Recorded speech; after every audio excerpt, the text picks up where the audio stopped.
बिस्मिल्लाहिर्रहमानिर्रहीम। तो आज का हमारा कंटिन्यू टॉपिक चल रहे हैं ब्लड के रिलेटेड। ठीक है, ब्लड में हम आरबीसी अभी तक कंटिन्यू रखा है हमने।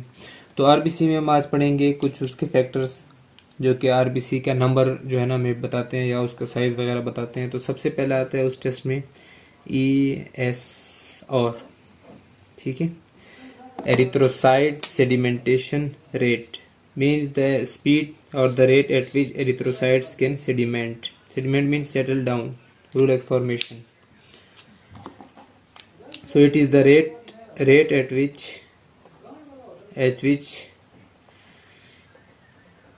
RBC settle down. Erythrocyte sedimentation rate. Okay, तो ये हमारे पास है एरिथ्रोसाइट का सेडिमेंटेशन रेट। अब हम ये देखेंगे कि ये किस चीज पर डिपेंड करता है या इस प्रोसेस क्या है। तो सबसे पहले हम क्या करते हैं, इसका प्रोसेस डिस्कस करते हैं। द प्रोसेस कैसे होता है इसका कि हम जो है ना ब्लड में डाल देते हैं कोई भी एंटी कोएगुलेंट। ठीक है, ताकि ये कोएगुलेशन ना हो ब्लड की। और कोएगुलेंट हम EDTA नॉर्मली यूज करते हैं, हेपेरिन वगैरह। ठीक है, EDTA और हेपेरिन ये हम मिक्स कर देते हैं। फिर हम इनकी स्टेप 1 है, फिर स्टेप 2 में क्या करते हैं, इनकी सेडिमेंटेशन स्टार्ट कर लेते हैं। ठीक है, डिफरेंट रेट से। फिर हम रिजल्ट चेक करते हैं। तो रिजल्ट हमारे पास नॉर्मल आता है। ठीक है, नॉर्मल रिजल्ट तो वो वेरी करता है डिफरेंट जेंडर्स में एंड डिफरेंट एज ग्रुप्स में। ठीक है, नंबर 1 है, हम स्टडी करते हैं कि एडल्ट में कितना आता है, मेल में, adult female, adult male and then infants. तो जो एडल्ट मेल्स हैं उनके अंदर, जो एडल्ट फीमेल है उनके अंदर कितना होता है हमारे पास 5 to 9 मिलीमीटर पर हॉर। ठीक है, जबकि जो मेल है उनमें आते हैं 3 to 7 मिलीमीटर पर आवर। और इन्फेंट्स में आता है हमारे पास 0 to 2 millimetre per hour.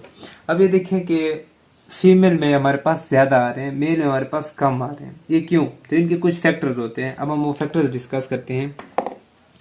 The factors of ESR। First हमने डिस्कस किया कि प्रोसेस कैसा होता है, फिर हमने इसके नॉर्मल रिजल्ट चेक किए। अब हम इसके डिस्कस करते हैं फैक्टर्स। तो सबसे पहला फैक्टर जो है हम डिस्कस करेंगे वो है इंक्रीजिंग के बारे में। ठीक है, इंक्रीजिंग। देन हम डिस्कस करेंगे डिक्रीजिंग के बारे में। तो इंक्रीजिंग में सबसे पहले जो हमारे पास फैक्टर है वो है स्पेसिफिक ग्रेविटी। मीन्स कि अगर आरबीसी की स्पेसिफिक ग्रेविटी ज्यादा होगी तो उनके सेटलिंग डाउन इजी होगी, आसानी से बैठ सकेंगे। ये तो ऑब्वियस बात है। ठीक है, फिर है मॉलिक्यूल साइज। अगर मॉलिक्यूल का साइज जो है ना वो हमारे पास ज्यादा होगा तो भी वो ग्रेविटी, स्पेसिफिक ग्रेविटी उसकी वजह से ज्यादा होगी और वो आसानी से नीचे बैठ सकेंगे। थर्ड वजह है हमारे पास फिब्रिनोजेन प्लस ग्लोब्यूलिन का नंबर। अगर ये दोनों का नंबर ज्यादा होगा तो हमारे पास जो ESR है वो ज्यादा बनेंगे। ठीक है, उसकी स्पीड ज्यादा होगी। ठीक है, अमाउंट उसकी ज्यादा होगी अगर हमारे पास फिब्रिनोजेन एंड ग्लोब्यूलिन ज्यादा अमाउंट में मौजूद है। सेकंड केस जो है हमारे पास वो है डिक्रीजिंग। वो फैक्टर जो इसको डिक्रीज कराते हैं।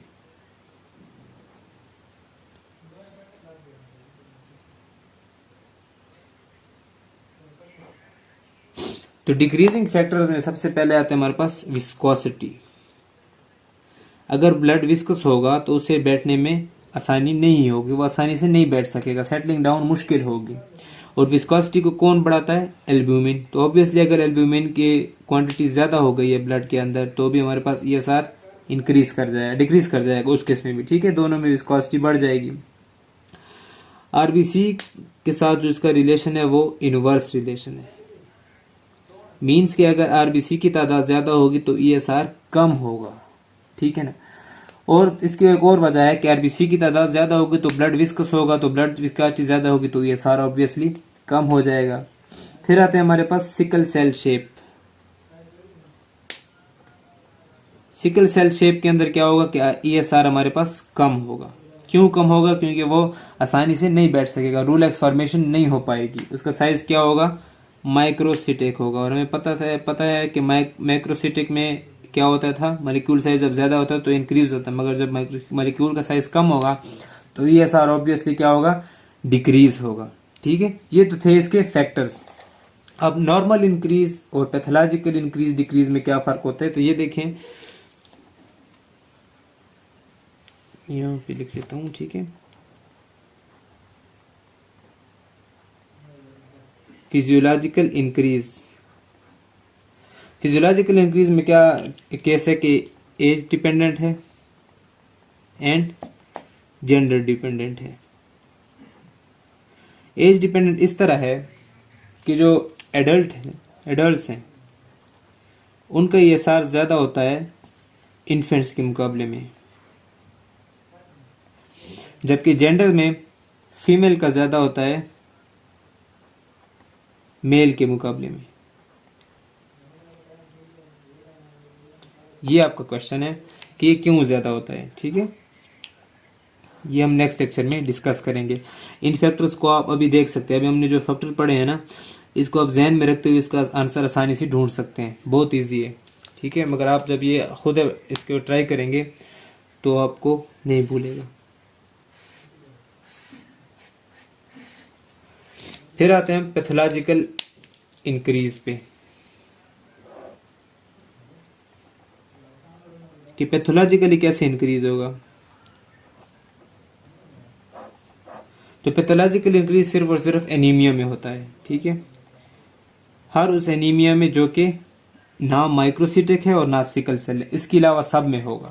ये भी एक पॉइंट याद रखना है कि माइक्रोसिटिक और सिकल सेल में नहीं होगा, उसके अलावा सबके अंदर जो है ना ईएसआर हमारे पास बढ़ेगा, सारे एनीमियाज में ईएसआर बढ़ेगा। क्योंकि हमने यहाँ देखा ना कि आरबीसी की तादाद जब बढ़ जाती है तो ईएसआर कम हो जाता है, तो इसका मतलब है कि अगर आरबीसी की तादाद कम होगी तो ईएसआर ऑब्वियसली बढ़ जाएगा। नेक्स्ट एक और हमारे पास लैब रिजल्ट आते हैं जिनको हम कहते हैं पीसीवी, पैक सेल वॉल्यूम। ठीक है, पैक सेल वॉल्यूम हमें क्या बताता है? पैक सेल वॉल्यूम का फार्मूला है mean corpuscular volume multiply by number of RBC. ठीक है, ये फार्मूला है पैक सेल वॉल्यूम का। ठीक है ना, कि जो हमारे पास जो सेल को हम कंसीडर कर रहे हैं उनकी तादाद कितनी है और उनका टोटल वॉल्यूम कितना है। अब आपको आसानी से पता चल सकेगा कि पैक सेल कब बढ़ेगा? जब आरबीसी की तादाद ज्यादा होगी या मीन कार्पस्कुलर वॉल्यूम ज्यादा होगा, यानी कि मैक्रोसिटिक होगा। और अगर माइक्रोसिटिक होगा तो फिर क्या होगा? हमारे पास पीसीवी कम होगा। सिमिलरली अगर आरबीसी की तादाद कम है और ये सेम है तो भी हमारे पास ये कम होगा। मगर कुछ कंडीशंस ऐसी होती हैं जिसके अंदर आरबीसी की तादाद तो ज्यादा हो रही होती है मगर इसकी तादाद कम होती है, जैसे कि माइक्रोसिटिक में। ठीक है, तो माइक्रोसिटिक में पैक्सल वॉल्यूम को क्या होगा, उसमें हम ये देखेंगे कौन सी टाइप की एनीमिया हो रही है। ठीक है, तो एनीमिया जिस टाइप की होगी तो हम उस बुनियाद पे कहेंगे कि पैक्सल वॉल्यूम इंक्रीज होगा या फिर डिक्रीज होगा। इसके इंक्रीज हम देख लेते हैं कि किन केसेस में इंक्रीज होता है। पहले हम इसका नॉर्मल नंबर देख लेते हैं या नॉर्मल वैल्यूज। तो नॉर्मल वैल्यूज इसकी जो हमारे पास मेल के अंदर है और फीमेल के अंदर। मेल के अंदर इसकी नॉर्मल वैल्यूज वेरी करती है 40 to 45%, जबकि फीमेल के अंदर इसकी नॉर्मल वैल्यू है 38 to 42%। अब देखें ईएसआर जो था वो फीमेल में ज्यादा था, यहाँ पे देखें फीमेल में ज्यादा है, मगर जो पैक्सल वॉल्यूम है वो मेल में ज्यादा है। ठीक है, तो इसका मतलब है कि ये दोनों अलग टेस्ट हैं। वो सेडिमेंटेशन रेट बता रहा होता है और ये उनका नंबर और उसका साइज बता रहा होता है। अब इंक्रीज कब होता है हमारे पास?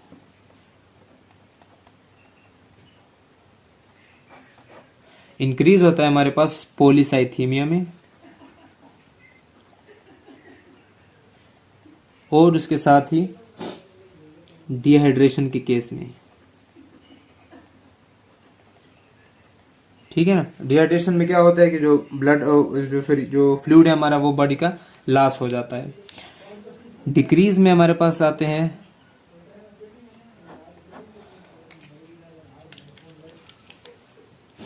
एनीमिया में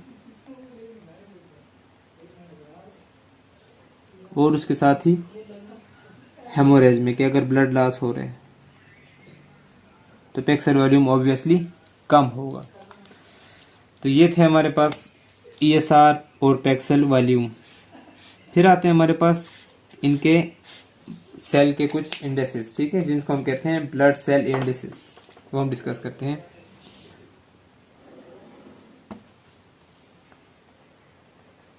ब्लड सेल इंडेक्सेस, ठीक है। इसमें सबसे पहला आता है हमारे पास मीन कार्पस्कुलर वॉल्यूम, ठीक है। ये हमें बताता है एक वॉल्यूम का आरबीसी, ठीक है, वॉल्यूम ऑफ आरबीसी। और ये हमने स्टार्ट में पढ़ा था कि ये 78 और 90 के रेंज में मौजूद होता है हमारे पास। फिर आते हैं हमारे पास नेक्स्ट इंडेक्स है मीन कार्पस्कुलर हेमोग्लोबिन, यानी कि एक जो हेमोग्लोबिन है वो एक आरबीसी में कितना है।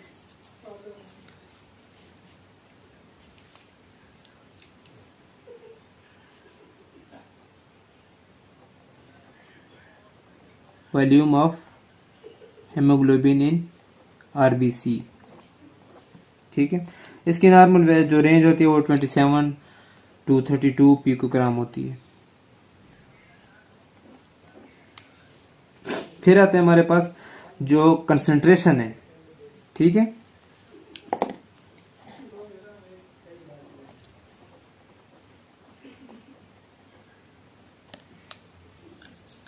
जो हमारे पास मीन कार्पस्कुलर कंसंट्रेशन है, इसमें दोनों आते हैं, ठीक है, mean corpuscular concentration of haemoglobin.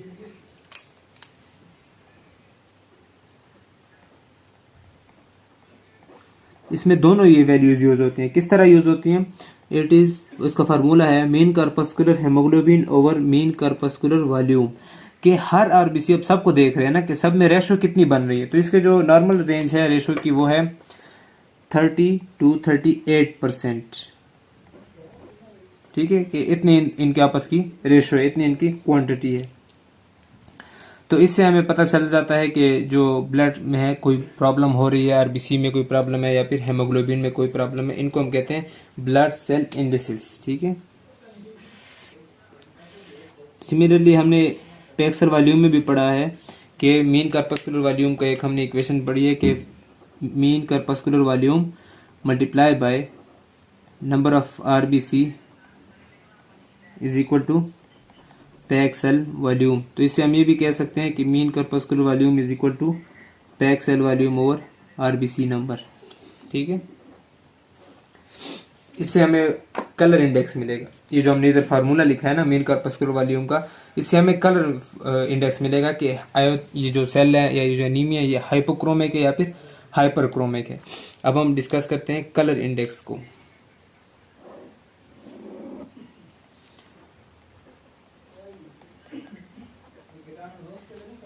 Colour index,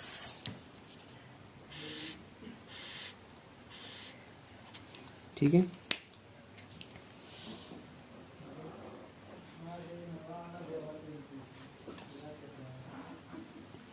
colour index हमें बताता है, तो फॉर्मूला है percentage of haemoglobin divided by percentage of RBC, यानी कि आरबीसी में हेमोग्लोबिन की कितनी कंसंट्रेशन है। तो इसकी नॉर्मल रेंज है ना वो है तकरीबन 0.8 to 1.2, ये इसकी नॉर्मल जो रेंज है, ठीक है। फिर इसके अलग अलग रेंज आती है। अगर 0.28 से कम होगी, ठीक है, इधर मैं लिख लेता हूं, if it is less than 0.8 ये क्या होगा हमारे पास, हाइपोक्रोमिक।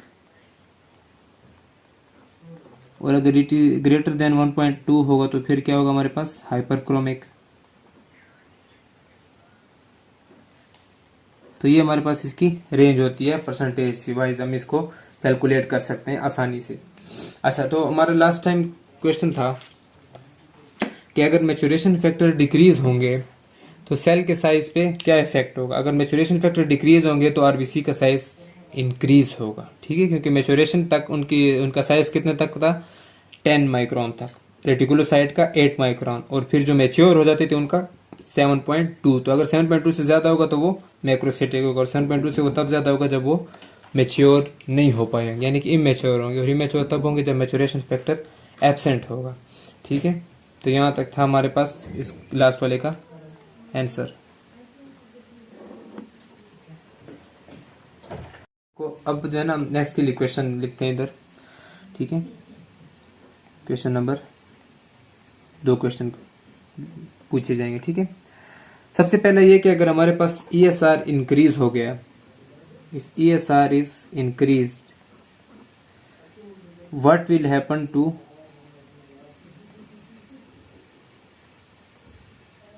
Pack cell volume. एक क्वेश्चन ये है कि अगर ESR हमारे पास ज्यादा हो गया तो पैक सेल वॉल्यूम कम होगा या फिर ज्यादा होगा। दूसरा क्वेश्चन हम जो है ना इससे फार्मूले से लेंगे, ये वाला जो हमने नहीं लिखा कलर इंडेक्स, आपको पता लगाना है कि ये सेल हाइपोक्रोमिक होगा या फिर हाइपरक्रोमिक होगा। मैं आपको जो है ना गिवन डेटा दे देता हूँ। गिवन डेटा में ये है कि हमारे पास आरबीसी की परसेंटेज है, आरबीसी हमारे पास है उस जो बंदे में जिसका हम टेस्ट कर रहे हैं 4 मिलियन पर मिलीमीटर क्यूब, आरबीसी उसके अंदर इतने मौजूद हैं। हेमोग्लोबिन जो है उसके अंदर वो कितने हमारे पास, हेमोग्लोबिन इज 3 कितने वैल्यू होनी चाहिए, आरबीसी की हमने 4 कर ली है तो इसकी तकरीबन 7 कर लेते हैं, 7 ग्राम पर डेसीलीटर है, ठीक है। आरबीसी हमारे पास है 4 मिलियन पर मिलीमीटर, जबकि हेमोग्लोबिन है हमारे पास 7 ग्राम पर डेसीलीटर। आपने पता लगाना है कि ये सेल जो है ये हाइपोक्रोमिक होगा या फिर हाइपरक्रोमिक होगा, ठीक है। हाइपो और हाइपर।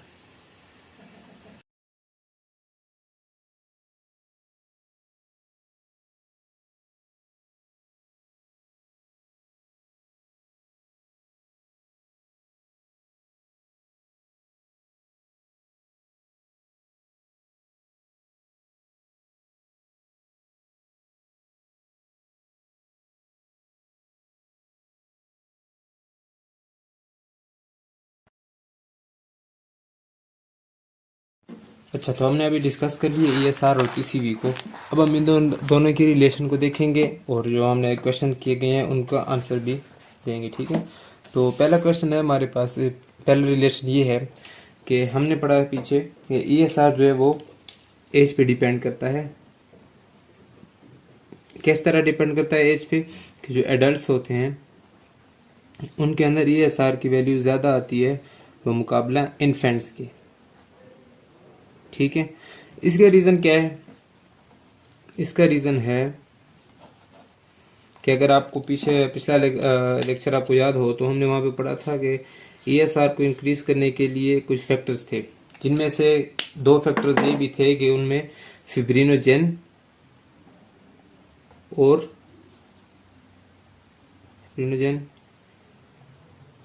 एंड ग्लोबुलिन जो है वो ज़्यादा हो गए थे,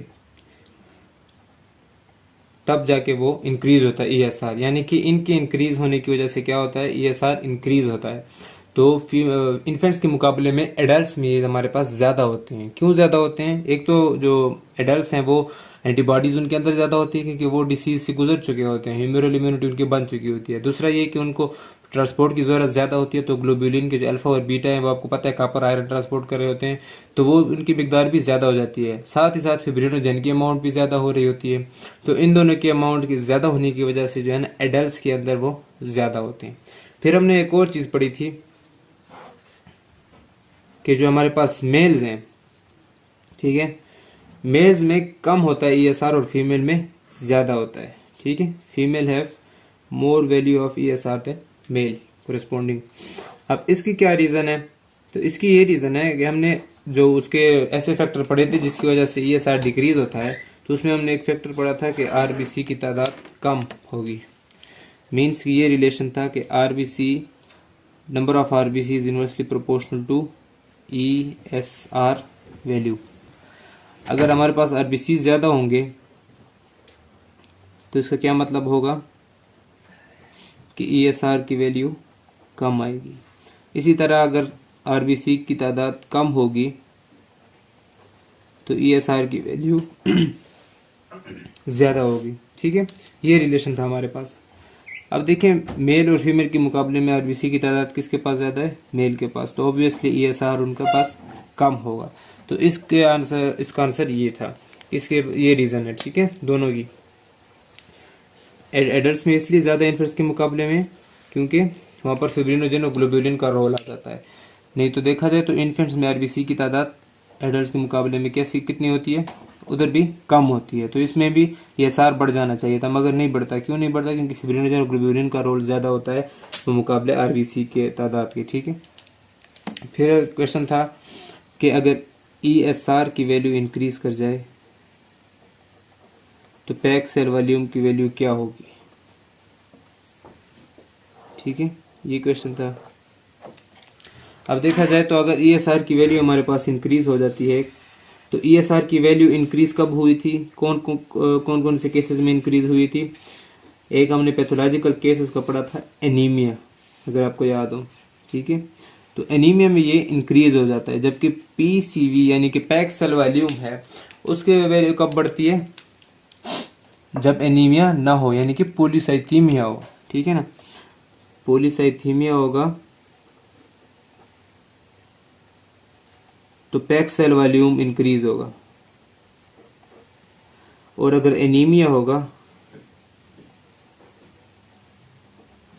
तो पैक सेल वॉल्यूम डिक्रीज होगा।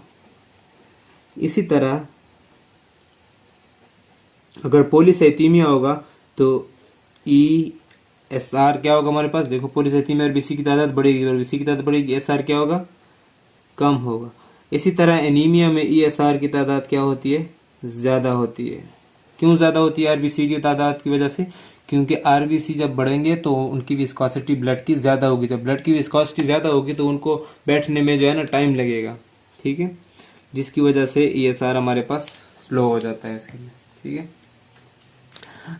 तो ये हमारे पास रीजन है, क्वेश्चन का आंसर है कि क्या रीजन है इसका कि ईएसआर जब बढ़ेगा तो पैक सेल वॉल्यूम को क्या होगा? पैक सेल वॉल्यूम क्या होगा? डिक्रीज होने लगेगा। ठीक है, pack cell volume will be decreased. फिर कलर इंडेक्स के टॉपिक में हमने पढ़ा था कि हमने एक न्यूमेरिकल दिया गया था।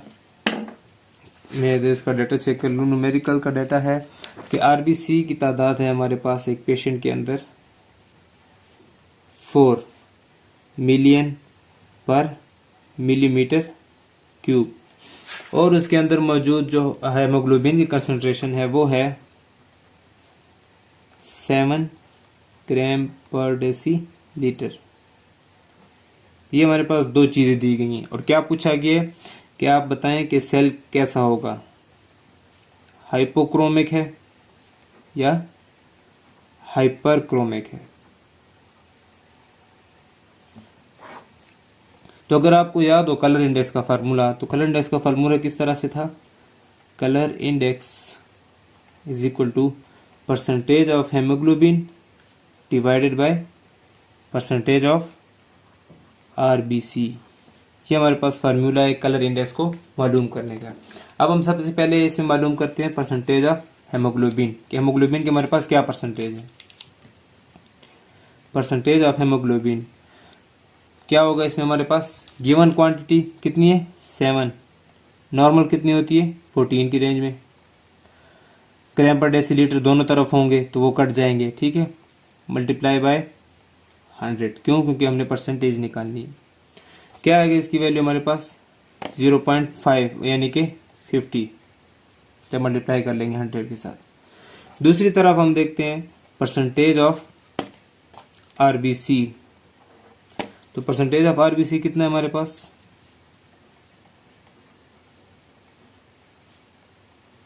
आरबीसी कितने बताए गए? 4। कितने होते हैं नॉर्मली हमारे पास?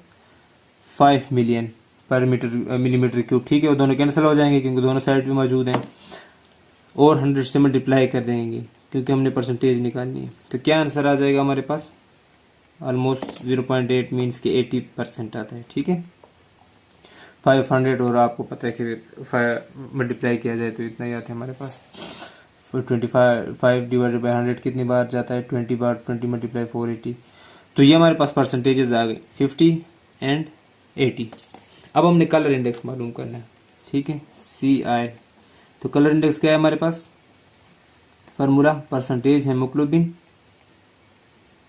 Divided by percentage of RBC। अब इनकी वैल्यूज यहाँ पुट कर देंगे तो क्या वैल्यूज है हमारे पास हेमोग्लोबिन की परसेंटेज की, 50 डिवाइडेड बाय 80, ये परसेंटेज है हमारे पास, ठीक है। मीन्स के 5 डिवाइडेड बाय 8 भी कर सकते हैं आप, दोनों में सेम ही मतलब इक्वेशन बन जाती है ना। इसका आंसर क्या आता है हमारे पास, ऑलमोस्ट 0.6, ठीक है, 25। आगे आप 0.6 तक देखें, 0.6 वैल्यू आ गई हमारे पास कलर इंडेक्स की। आपको इसकी नॉर्मल रेंज याद है कि नॉर्मल रेंज हमने कितनी डिस्कस की थी, इसकी नॉर्मल रेंज हमने डिस्कस की थी कि वो कौन सी रेंज में आती थी, 0.8 से आती थी, यानी कि मिनिमम उसकी वैल्यू 0.8 होनी चाहिए थी और मैक्सिमम 1.2 होनी चाहिए थी। तो यहाँ पर जो इसकी वैल्यू आई है ना 0.8 में आई है और ना 1.2 में आई है, बल्कि 0.8 से कम आई है। और मैंने कहा था कि अगर 0.8 से वैल्यू कम आती है तो फिर ये हाइपोक्रोमिक होगा, और अगर 0.8 से 1.2 से वैल्यू ज्यादा आती है तो ये हाइपरक्रोमिक होगा। तो ये इस कंसीडर में कौन सा सेल है, ये है हमारे पास हाइपोक्रोमिक सेल। मीन्स के हेमोग्लोबिन की पिगमेंटेशन क्या है, कम है, ठीक है। तो हमारे पास दूसरे क्वेश्चन का आंसर ये रहा कि हेमोग्लोबिन की कंसंट्रेशन जो है वो कैसे हमें डिसाइड करनी है कि कितनी मौजूद है सेल के अंदर, सेल की रिक्वायरमेंट्स पूरी कर रही है, हाइपोक्रोमिक है या नॉर्मोक्रोमिक है। तो ये हमारे पास हाइपोक्रोमिक है। अगर तो 0.8 और 1.2 की रेंज में आएगा, मैं इधर लिख लेता हूँ साथ में, 0.8 to 1.2 means less than 0.8 and greater than 1.2। तो अगर लेस देन इसकी अगर रेंज में हो तो फिर ये क्या है हमारे पास, अगर 0.8 से कम हो फिर क्या है, और अगर 1.2 से ज्यादा हो तो फिर क्या है। इस रेंज में ये होगा हमारे पास नॉर्मोक्रोमिक। इस केस में हमारे पास क्या होगा, हाइपोक्रोमिक। और इस केस में क्या होगा हमारे पास, हाइपरक्रोमिक। तो ये इसके 3 केसेस होंगे हेमोग्लोबिन के सिचुएशन, हेमोग्लोबिन की मौजूदगी कि वो सेल के अंदर ज्यादा है या नॉर्मल मिकदार में मौजूद है। तो ये पिछले हमने क्वेश्चन भी सॉल्व कर लिए और साथ में उनकी डिटेल्स भी कि किस रीजंस भी दे दी कि किस तरह अडल्ट में जो है ज्यादा है और मेल में कम है फीमेल के मुकाबले में। तो दोनों की रीजन यहाँ डिस्कस हो गई थी।